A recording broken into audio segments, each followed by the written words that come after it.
আসসালামু আলাইকুম। আমি এখন বানাবো অসাধারণ স্বাদের একটা ভর্তা। এটা হচ্ছে বুটের ডাল আর ডিম ভর্তা। খুবই সহজ বানানো, কিন্তু খাইতে যে কি মজা! যারা খাইছেন তারা তো জানেনই, আর যারা জানেন না একবার বানায় খেয়ে দেখেন, অনেক দিন স্বাদ মুখে লেগে থাকবে। তো আসেন দেখি শুরু করা যাক। আমি এখানে 1 কাপ ছোলার ডাল, বুটের ডাল 5-6 ঘন্টা ভিজা রাখছিলাম পানি দিয়ে, তারপর ভালো মতো ধুয়ে নিছি। ধুয়ে এটার মধ্যে আমি 2টা ডিম ভালো মতো ধুয়ে নিচ্ছি। আমি এগুলাকে একই সাথে আমি এটাকে সিদ্ধ করে নিব। খুব অল্প পানি দিয়ে ডালটাকে সিদ্ধ করব, যাতে ডালটা সিদ্ধ হওয়ার পরে তেমন কোনো পানি না থাকে। সাথে ডিমটাও সিদ্ধ হয়ে যাবে আমার একসাথে। ডাল আর ডিম দুইটাই ভালো মতো সিদ্ধ হয়ে গেছে, পানিটাও প্রায় শুকায় গেছে, অল্প একটু পানি আছে। এই দেখেন ডালগুলা চাপ দিলেই গলে যাচ্ছে।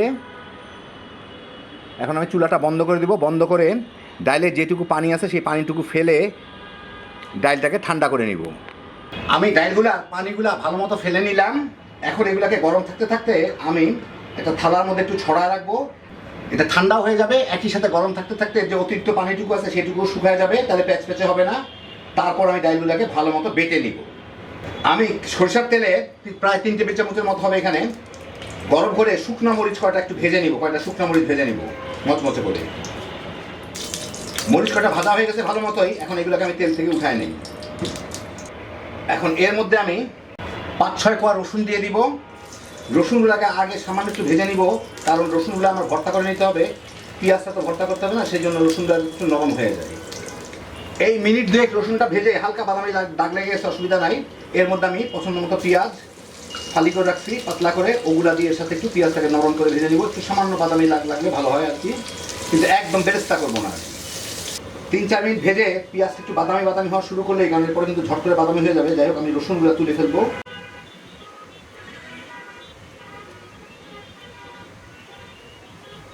সব কটা রসুন তুলে ফেলছি। পেঁয়াজগুলো মোটামুটি খুব সুন্দর ভাব, আরেকটু আছে রসুন তুলে ফেলি এটাও। এখন এর মধ্যে আমি স্বাদ মতো একটু লবণ দিয়ে দিব। দিয়ে এর সাথে মিশাই এই যে ডালগুলো আমি বেটে রাখছি, এই ডালগুলো দিয়ে দিব। দিয়ে এর সাথে ভালো মতো একটু মিশায় ভেজে নিতে হবে। ভালো মতো মিশিয়ে নিলাম প্রায় মিনিট খানেক। এখন আমি চুলাটা নিভাই দিই। একটু এটা ঠান্ডা হলে আমি বাকি সব কিছু জিনিসপত্রের সাথে মিলাচ্ছি। একটু ছড়া রাখি, ঠান্ডা হয়ে যাবে জলদি। ডালগুলা বেশ ভালোই ঠান্ডা হয়ে গেছে, আমি বেশ ঝুড়া করে নিচ্ছি। এখন আমি যে মরিচগুলা ভেজে রাখলাম সেগুলো একটা পলিথিনের মধ্যে নিয়ে এগুলো আমি গুঁড়া করে নিব। এইভাবে পলিথিন নিয়ে একটু চাপ দিলেই গুঁড়া হয়ে যায়। এর ফলে হাতে লাগবে না, হাত আমার ঝাল লাগবে না আর কি, মরিচ লাগবে না। এই দেখেন চাপ দিলে গুঁড়া হয়ে যায়। আর কারো গ্লাভস থাকলে দিতে পারেন, আমি কইনি মানুষ গ্লাভস কেনার টাকা নাই, তাই এমনি নিয়ে করলাম আর কি। ভালোই গুঁড়া হয়ে গেল। এগুলো এখন এটার উপর ঢেলে দিই। পাশে যেই রসুনগুলো আমি ভেজে রাখলাম ওগুলো একটু চটকায় ভর্তা করে নিই। রসুন কেউ না চাইলে না দিলেও পারবেন, দিলে একটু ফ্লেভারটা ভালো আসে আর কি। যে ডিম দুটা সিদ্ধ করে রাখছি, ছিলে নিচ্ছি, ওগুলাকে আমি গ্রেটারের বড় অংশটুকু দিয়ে গ্রেট করে দিয়ে দিব।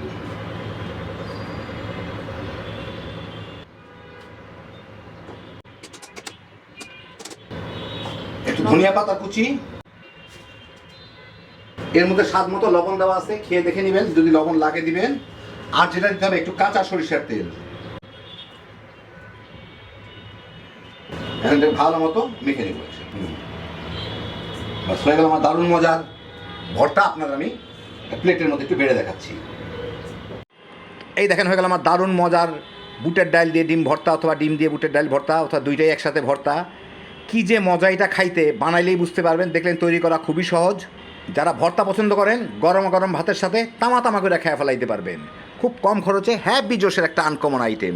আল্লাহ আপনাদের সবাইকে ভালো রাখুন, সুস্থ রাখুন, নিরাপদে রাখুন। ইনশাআল্লাহ বেঁচে থাকলে আবার দেখা হবে। ফি আমানিল্লাহ।